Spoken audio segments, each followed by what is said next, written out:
Thanks to Sophie and Simon and everybody else for organizing this. I'm absolutely happy to be here. Oh, yes. And I can just in my direction.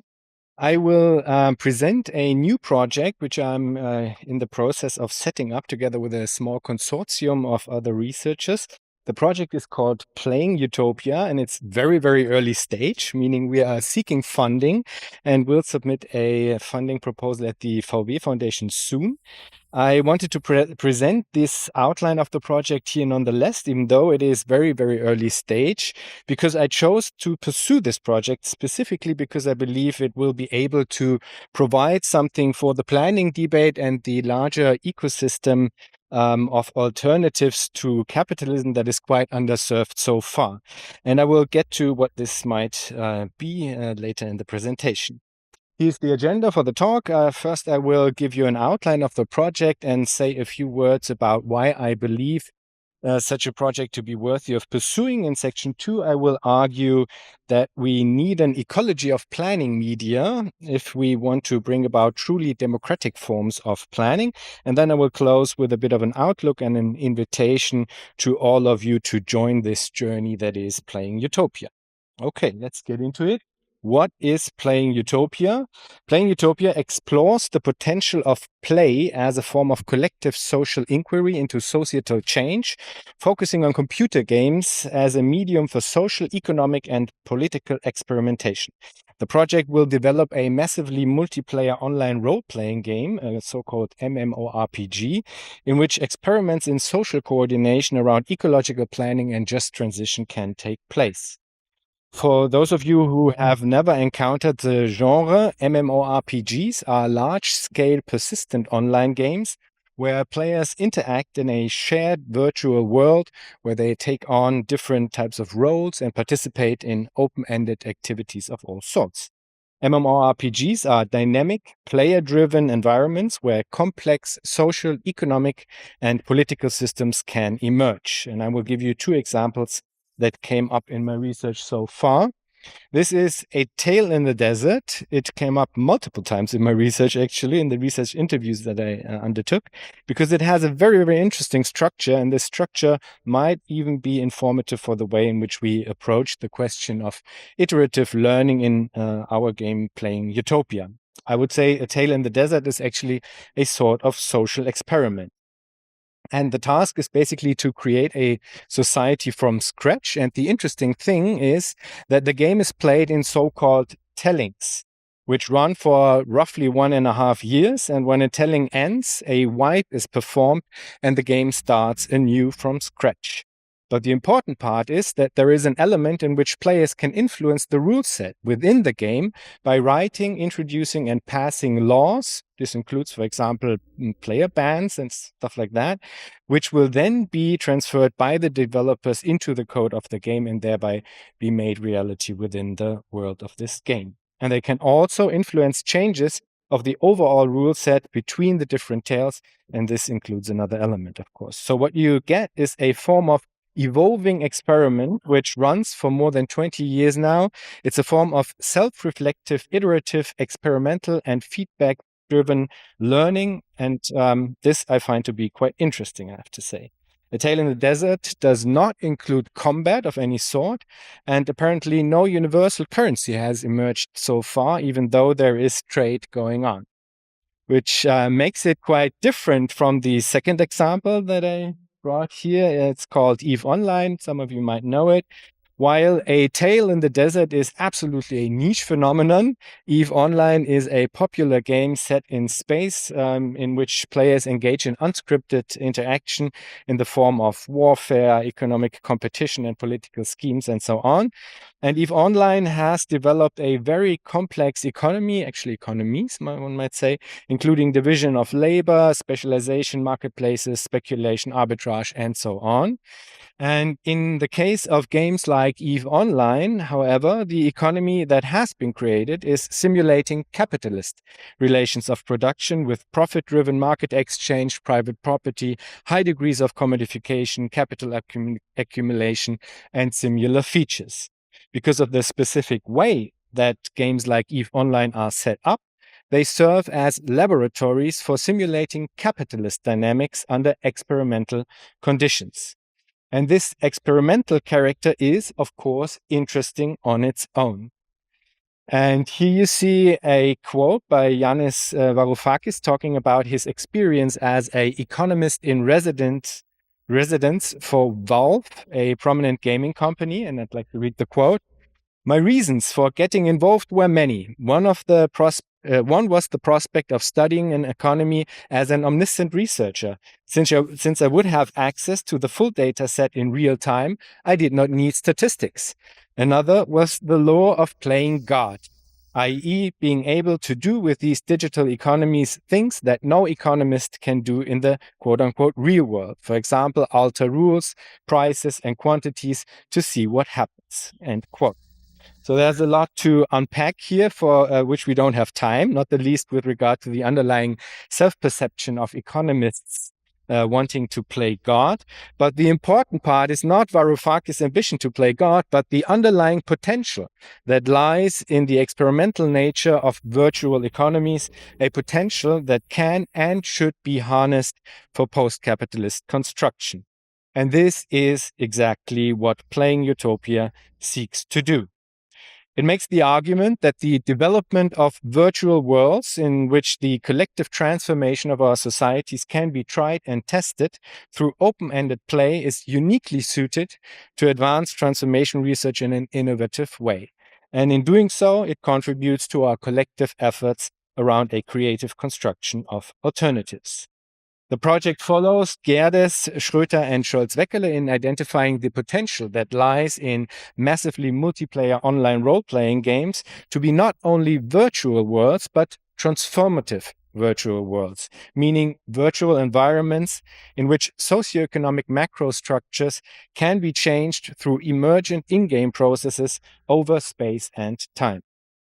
The idea for such an approach has been proposed by Gerdes, Schröter, and Scholz-Weckele in their article Computer Games and Economic Models on the Way to Transformation Critical Media, in which they discuss the extent to which simulation might develop into an experimental medium for collectivizing societal utopias. Manuel and Jens will also be part of Playing Utopia. Lena, who has just started a new employment, will support the project by taking part in the project workshop. And I would like to stress this absolutely crucial aspect of collectivizing societal utopias through the development of experimental media. And this brings me to the second part. Because Playing Utopia is a project that is concerned with building media of ecological planning in a very, very literal sense. And I do think that this question of media of ecological planning is relevant both for the more distant challenge of how forms of democratic planning might work in what people call a free society, as well as for the absolutely crucial question of transformation in the here and now. If we want to collectivize the development of societal utopias, and if we want to democratize planning, we will need an ecology of planning media, meaning a wide array of media that help us plan.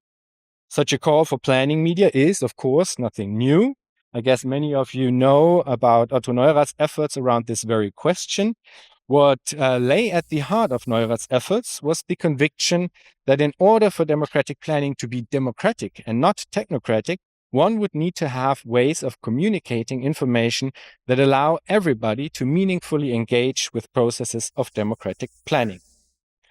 For Neurath, this meant developing the picture language isotype in order to democratize knowledge by making complex information accessible to everyone.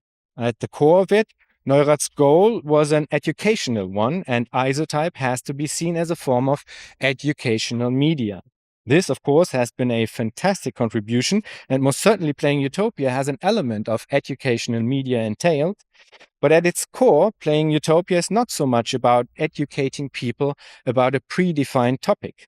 The project's goal is to create a novel space for collective experimentation, investigation, and knowledge production around social ecological transformation. by allowing participants to imagine, develop, and test their own visions of social change. The project seeks to generate new insights into challenges around the social ecological transformation of our societies. And it does so by developing a serious game, or specifically a eco game, that allows players to change central elements of the socioeconomic rule set within the game through democratic means.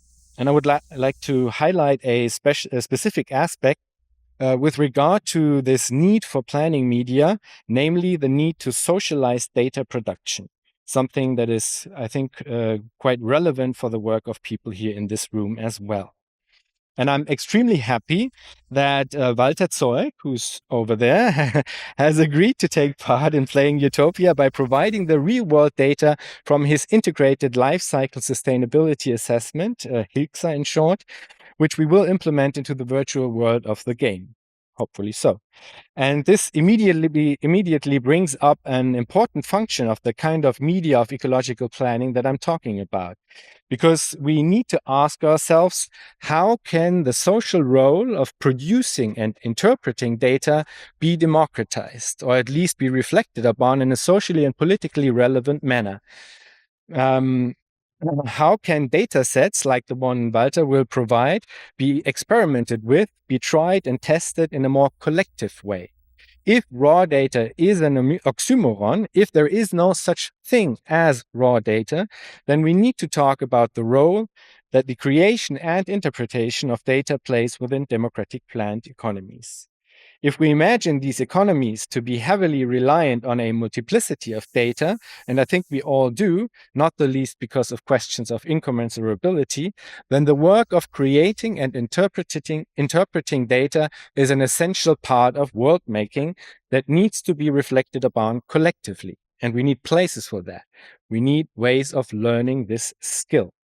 And if we want to socialize data production, many questions pop up that need to be answered differently from the way in which they are handled today. Who decides over the variables that form the basis of a given algorithm or model? Who has the power to overrule certain data, and why? Questions like these are all the more important given the direct link between notions of planning and traditions of technocracy that we should definitely avoid replicating. However, this is not only a critical endeavor, but also a constructive work. It points towards a positive potential to embed and cultivate different and new forms of relations towards data, modeling, and simulation, away from being an instrument of technocratic control and power, and towards becoming a shared cultural technique, a cultural technique of collective interpretation and experimentation. The cultivation of such skills beyond circles of experts, I might add, is also relevant for the planning debate with regard to the infamous information problem. There is no neutral model, and much of the output of a given model depends on what its programmers believe to be important variables.